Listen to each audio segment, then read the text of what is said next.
Mga boss, magandang gabi.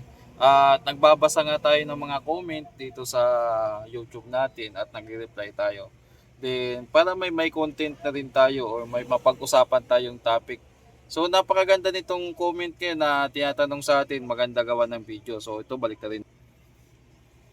So ayan yung ano niya, yung comment niya, si Boy Nuts Bakroya. Yan. Sir Bob, palagi kitang sinusubaybayan. Ayan, ano nangyari dito sa ano, nawala na yung ilaw. Ayun. Palagi kitang sinusubaybayan sa mga vlog mo. May tanong ako, ano ba ang tamang polarity ng speaker? Marami din akong napagtanungan, iba't iba ang opinion. May nagsabi na palabas ang buga ng speaker, meron ding papasok daw o kaya pahigop ba yun ng speaker pakitapik. So, babalik na rin natin uli about dyan sa na-topic nyo sa speaker. Iba-iba nga yung opinion dyan. May mga pabuga, pag ano, siguro patulak or pahigop. Yung galaw siguro ng speaker yung pinag-uusapan dyan.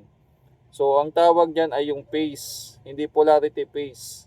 So, pag ganun, ang gagawin natin dyan ay kukuha tayo ng speaker. Ayun, may speaker tayo, ay titesterin natin ngayon gamit ng tester kung patulak ba o pabalik yung galaw niya kapag positive, positive, negative, negative, o negative, positive, baliktaran. Okay, kunin ko muna yung speaker na to para matisting natin.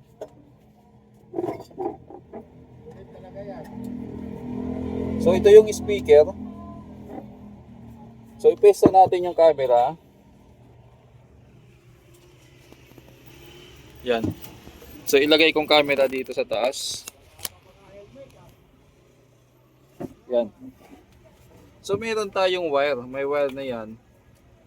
Ito na. Zoom natin yan. Tapos yung wire na yan ay nakakonect na rin dito. Ayan. Positive niya ang pula, negative niya ang itim. Ngayon, titesterin natin ngayon kung pagalaw o paano. Pero mas mainam siguro, ilipat natin uli yung camera. Lipat tayo ng lipat ng camera.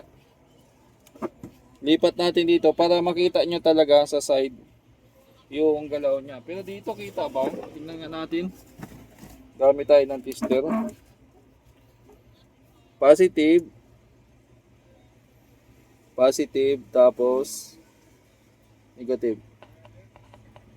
So hindi ganong kita. Lipat natin yung camera.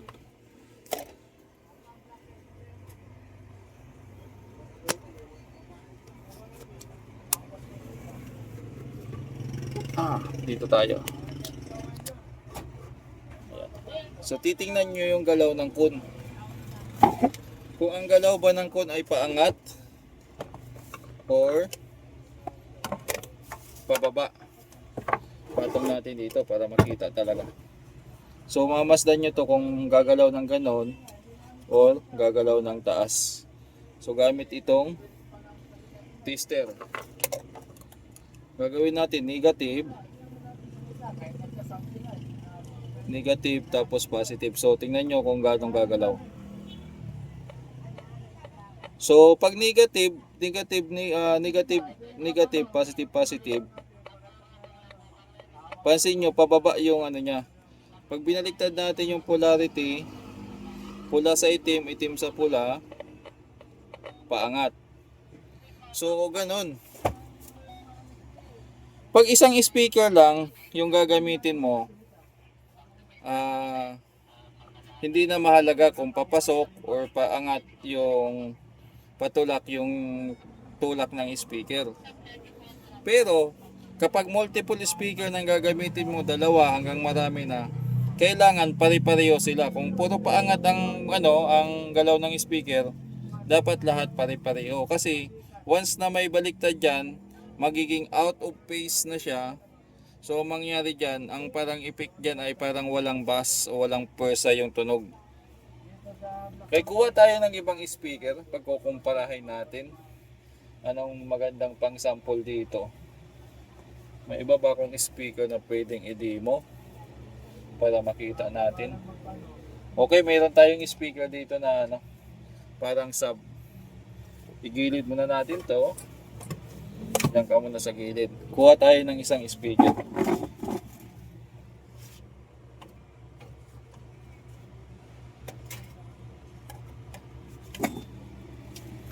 Ito naman ay subwoofer na 4 ohms.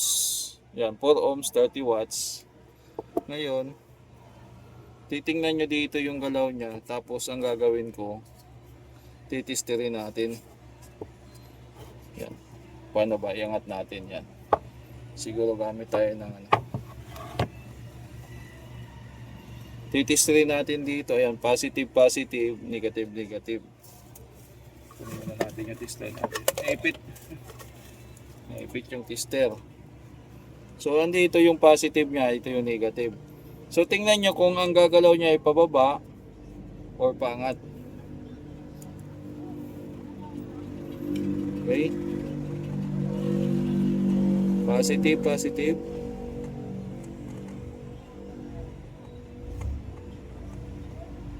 Pansin nyo, pag positive, positive, negative, negative, tama yung polarity, pababa yung, ano, kumbaga pahigop. Pag baliktad mo yung facing, ay paangat.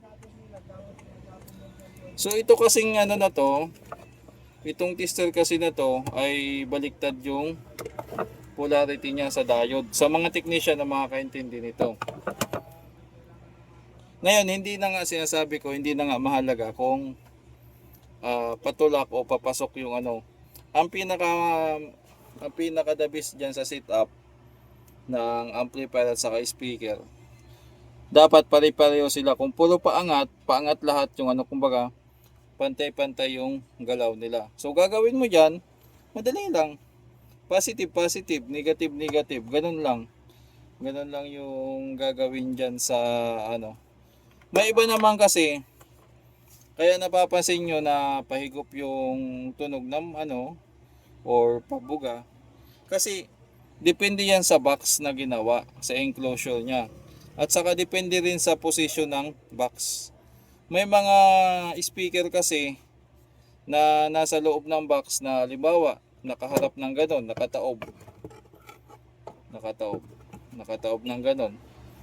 Imbis na nakatihaya, mayroon naman nakaganon. Imbis na nakaganon. 'Di ba? Iba-iba kasi yung pistuhan. Kumbaga, kung ang galaw nila pa ganon, dapat lahat pa ganon. So pag ang galaw niya ay, sa madaling sabi, harap natin tong camera. Magpaliwanag. So sa madaling sabi, kung ang tunog niya ay puro pa ganon lahat, kumbaga pa ganon. Pag tumutunog yung speaker, kunyari itong kamay ko speaker, tumutunog pa ganon. So ang mangyayari dyan, kung ang tunog niya ay pag ganon or pag ganon, baliktad, yung isa pag ganon ang tunog, yung isa naman ay pag ganon. So ang mangyayari niyan, parang wala. Wala. Para silang sumasayaw ng cha-cha. Kaya mapapansin nyo kapag out of phase or wala sa tamang pacing yung speaker nyo, ay pangit ang tunog. Mahirap itimpla. Hindi mo malaman na parang kulang sa bayo, na parang puro boses. So sa mga ka-encounter niyan, alam nyo na. Ang gagawin nyo lang dyan, tatanggalin yung, kung dalawa lang yung speaker nyo, ang gagawin nyo, tatanggalin nyo lang yung isa, tapos babalik na rin nyo, titisting nyo. Kung lumakas na yung tunog, edi yun na yung tamang pacing nya. So magalang lang mga boss, pagdating sa ano, kailangan kung lahat nakaharap na ganon, pag ganon ang tunog lahat, chug, chug, chug, chug. Hindi yung pag ganon. May nagtanong din kasi sa akin dati, naka-subscope siya. Tapos, yung speaker niya ay kapares ay nasa harap pag ganon. So, ang tunog ay dapat pag ganon. Pag ganon, di ba? Kumbaga ito yung ano, ito yung speaker. Nakaganon yung speaker. Tapos yung subscope nakaganon. So ang tunog niya pag ganon naman to. Kaya hindi maintindihan. So pero kung ang tunog niya ay pag ganon ang tunog niya, walang problema. So kailangan kasi yung phase ng speaker ay masunod. Minsan kasi ang ginagamit din natin sa wire ay walang kulay, hindi color coded, kaya medyo mahirap hulaan o tawag dito ibang, kumbaga pareho yung walang polarity, yung walang pula itim. Minsan na doon nagkakaroon ng kalituhan. Pero pwede rin na ah, sa sobrang dami ng speaker na kaligtaan ay nababaliktad ng namamali ng hinang. Minsan kasi dito talaga nagsisimula yan eh. Nagkamali ka ng hinang eh. Yung pula nalagay mo sa negative, tapos yung negative itim yung tapos pag kinabit mo na, yun na yun. Kaya mapapansin nyo yung mga malalaking sound system, mayroon silang gadget na parang ganito lang kalaki, kunyari lighter, no? May tinatapat lang nila sa speaker para makita nila kung tama yung pacing, yung tinatawag na pace checker.